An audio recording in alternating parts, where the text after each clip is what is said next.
공부가 잘 안 되는 친구는 하다못해 암기라도 해야 돼. 그래야지 어느 정도 점수는 나오니까. 근데 여기 앉아 계시는 분들은 대충 점수 받으려고 앉아 있는 거 아닐 거예요. 잘 받고 싶어서 앉아 계신 걸 텐데, 잘 받고 싶은 애들의 특징이라고 이야기하는 거. 국어 공부 잘하는 애들은 알고 있는 단어를 확장하실 수 있으셔야 되고요. 배운 개념을 적용하실 수 있으셔야 돼요. 그게 뭐가 된다라고 얘기하면 고등학교 국어의 핵심이에요. 시를 보면 시의 주제 안 나와요. 여러분들한테 시의 주제 이렇게 다 배울 건데 이거 안 나와요. 근데 여러분 뭐가 나오냐면 아까 형식상의 특징이라고 이야기를 하면 운율상의 특징이라고 얘기하는 거 보시면 제가 수업을 쭉 끝나고 나면 여러분들한테 정리를 하라고 해서 운율 형성 방법을 다 줄 거예요. 근데 운율 형성 방법 다 이렇게 주지만 이렇게 문제가 안 나와요. 그럼 어떻게 나와요? 라고 이야기하면 여러분 23학년도 1학기 중간고사 1페이지 한번 보시겠어요?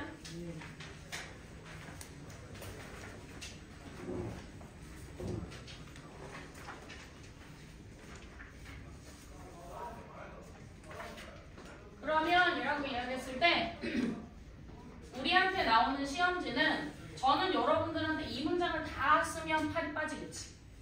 수업 시간에 문장 다 쓰라고 그러면 팔이 빠지겠지.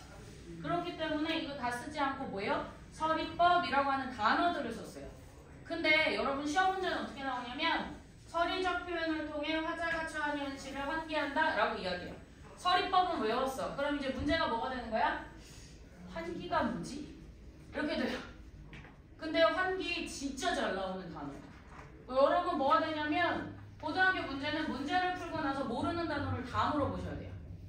환기는 되게 쉬운 말로 그냥 떠올린다예요. 여러분들이 고민하는 게 아니라 그냥 현실을 드러낸다 정도라고 보시면 돼요. 그러면 서리적 표현의 내용이 화자의 현실이랑 관련되어 있는가? 라고 얘기하는 걸 보면 되는데 명령형 표현을 반복해서 화자의 의지적 태도를 드러낸다? 명령형 표현은 배워요. 근데 외부 지문에서 의지적 태도야. 그럼 여러분 의지적 태도는 보일까요? 안 보일까요? 명령형 표현은 제가 표현기법 찾는 방법은 수업하면 할 거예요. 명령형 표현은 토요일 여기까지 오셨으니 서리적 표현을 찾는 방법 첫 번째 무조건 문장의 끝을 보세요. 종결어미를 찾으시면 되죠. 의문형 종결어미가 나오고 두 번째 내용이 자신의 생각에 대해서 이야기하면 뭐가 되는 거예요? 서리법이에요. 그래서 서리는 종결어미만 내신 문제는 그렇게 나와요. 수능은 이게 서리니 아니니까지 묻는 경우는 별로 없어요. 내용적인 걸 훨씬 많이 물어본다면 내신은 니네 서리 정확하게 알아? 그래서 서리 아니야. 그러니까 의문문으로 끝났는데 서리는 아니야. 그런 걸 서리라고 해서 함정을 만들어내는 경우도 있어요. 그래서 내신은 표현기법을 정확하게 확인하셔야 돼요. 명령형 표현이라고 이야기하면 명령형 어미를 쓰고 가실 수 있으시면 되거든요. 근데 되게 웃긴 게 여러분 명령형 어미가 뭐예요? 그러면 대답. 명령형 어미. 내가 생각하는 명령형 어미. 뭘 봐야 돼? 응. 사실 같아? 나랑 누가 제쳤는데 명령형 어미. 모르겠어? 명령형 어미. 라. 뭐뭐라라고 이야기를 하는 거거든요. 작년에 고2 모의고사에 뭐가 나오냐면 고전 문제에서 오소서라고 하는 종결어미가 나왔어요. 고전에서 뭐뭐 하소서라고 이야기하는 종결어미가 반복되고 표현상의 특징이 명령형 어미를 통해서 화자의 소망을 드러내고 있다라는 표현이 나왔거든요. 근데 그게 2학년 애들한테 오답이 되게 많이 나왔어. 왜? 소서는 명령은 아닌 것 같아요. 왜? 그게 공손한 느낌이야. 여러분 명령은요 상대방이 무엇을 하기를 바라면 돼. 상대방이 행동하기를 바라면 명령이에요. 오소서 누가 와야 돼? 상대방이 와야 되지요? 그래서 그거 명령형 어미예요. 그럼 애들이 아이씨 이렇게 얘기해요. 명령형 느낌이 아니었는데 여러분 느낌 아니고요. 답 찾는 방법 보이셔야 되고요. 의지적 태도 안 보이지요? 의지적 태도 어떻게 찾으셔야 돼요?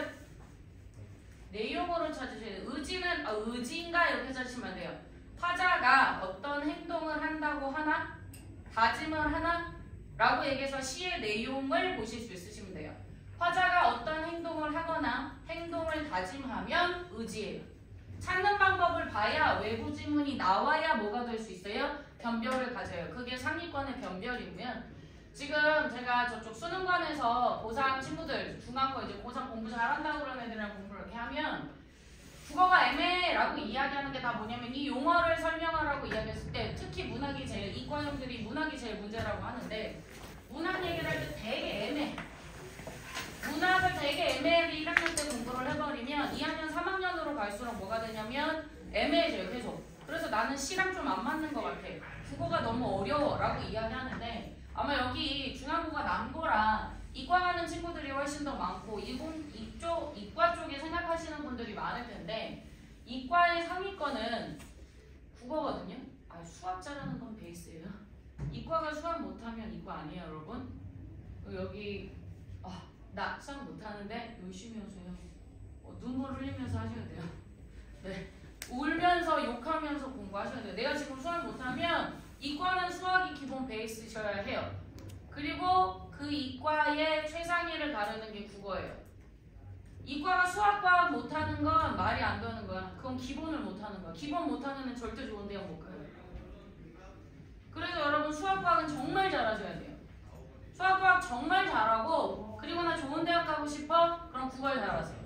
그럼 여러분은 최상위 이과를 찍을 수 있어요. 문과 친구들은 제가 늘 얘기했는데 문과 친구들은 국어를 못해?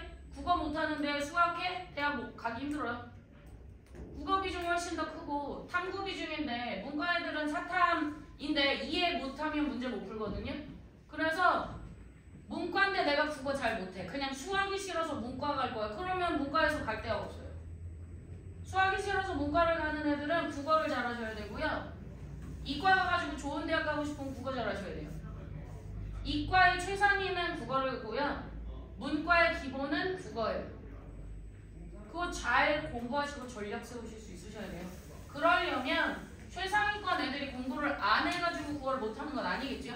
그럼 뭐다? 라고 했을 때 차이가 용어를 정확하게 보고 글을 읽을 줄 알고 계셔야 돼요.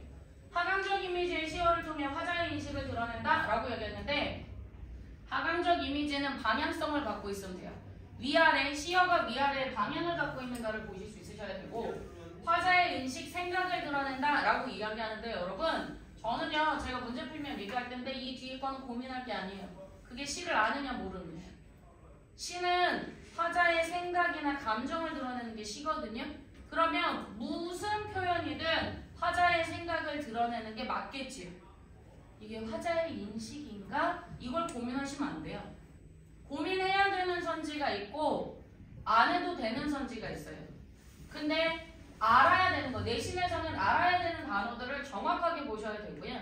그 다음 남학생들이랑 하나 더 얘기를 하면 음성상징어를 활용해서 특정 공간의 이미지를 묘사한다. 여러분 어디 학원을 가도 나뿐만 아니라 어떤 작품을 배우면 음성상징어가 뭔지는 다 가르쳐줘.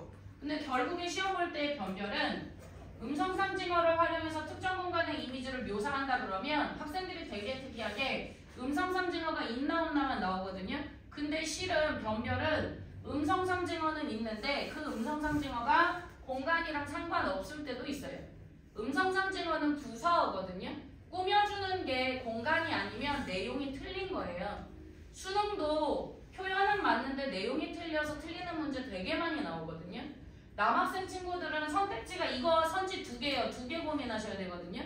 음성상징어 있어? 그리고 걔가 수식해주는 게 뭐야? 라는 문제풀이 방법을 보셔야 되는데 하나만 보고 맞아. 얘가 맞으면 뒤에를 좀 덜 봐요. 그래서 내가 남자들이랑 공부 많이 봤는데 애들이 꼭 틀리거나 뭐해? 아이 알았는데 잘못 봤어. 아이씨 못 봤네?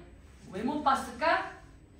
평소에 숙제를 빨리빨리 하고 자고 싶고 핸드폰 하고 싶고 놀고 싶고 숙제해야 되고 야 황혜진이 국어 좋다고 수학 중요하다 그랬어. 그래서 수학해야 되고 숙제 많고 이러다 보면 국어를 되게 빨리 풀거든요.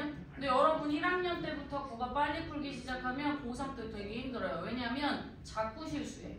근데 여러분 실수는요 고치는 게 더 힘들어요. 1학년 때는 공부하는 방법을 정말 잘 가지고 계실 수 있으셔야 되고요. 표현기법 배운 게 어떤 식으로 나온다? 엮여서 나온다. 그럼 이 문제를 용어를 아는 게 아니고 만약에 선생님이 가나다가 나왔는데 선생님 각각의 작품을 그럼 다 외우고 있어야 되나요? 그렇지 않아요. 문제 푸는 방법을 배우셔야 되고요. 내신 공부할 때 수능을 어떻게 보는가? 라고 얘기하는 것들을 보셔야 돼요. 저 같은 경우는 1번 문제 풀 때 항상 얘기해요. 가를 배워요. 가는 무조건 배우게 돼 있어요. 교과서에 있어서. 그럼 가와 관련해서 선지를 1번부터 5번까지 가 관련 선지를 지우셔야 돼요. 그리고 나작품이라고 이야기하는 거 배우면 나와 관련된 선택지를 지우시는 거예요. 그래서 공통 문제는 동시에 풀지 않아요. 기준점을 하나씩 풀어야 실수하지 않고 푸실 수 있어요. 이번 같은 문제들도 학생들이 되게 많이 틀리는데 지금 이 문제 같은 경우는 못 틀린 사람들이